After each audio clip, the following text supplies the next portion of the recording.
શુક્રવારે સાંજે થયેલી કેબિનેટની બેઠકમાં લગભગ 6000 કરોડ રૂપિયાના પેકેજને એક મંજૂરી મળી છે। समाचार की संपूर्ण विगत जानिए संवाददाता लक्ष्मण रॉय पास थी। लक्ष्मण जी, गुड मॉर्निंग। सबसे पहले जानना चाहेंगे यहाँ से लक्ष्मण जी, करीब 6000 करोड़ रुपए तो एमटीएनएल के लिए काफ़ी बड़ा है, क्या अपडेट है इसके ऊपर? देखिए, यहाँ पे जो मुझे सूत्रों से जानकारी मिली उसके मुताबिक सरकार ने 4G विस्तार के लिए 6000 करोड़ रुपए की मंजूरी दी है।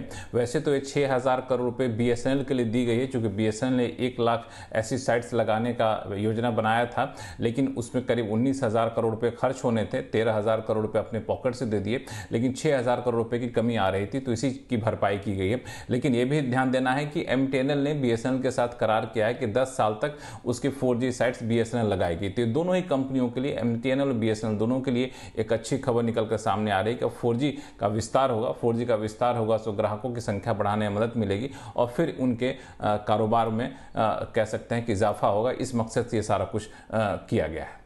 जी, और साथ ही लक्ष्मण जी जानना चाहेंगे, एमटीएनएल को सरकार से बड़ी राहत मिली है, उसको लेकर क्या अपडेट है?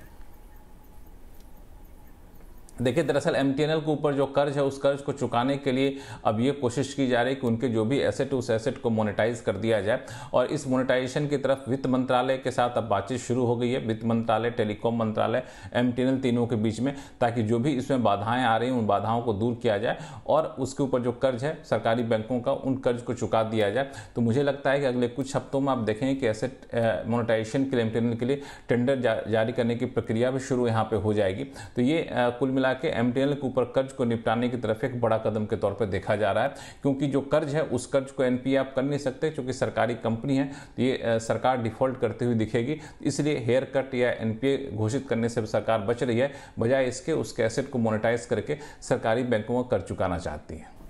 जी।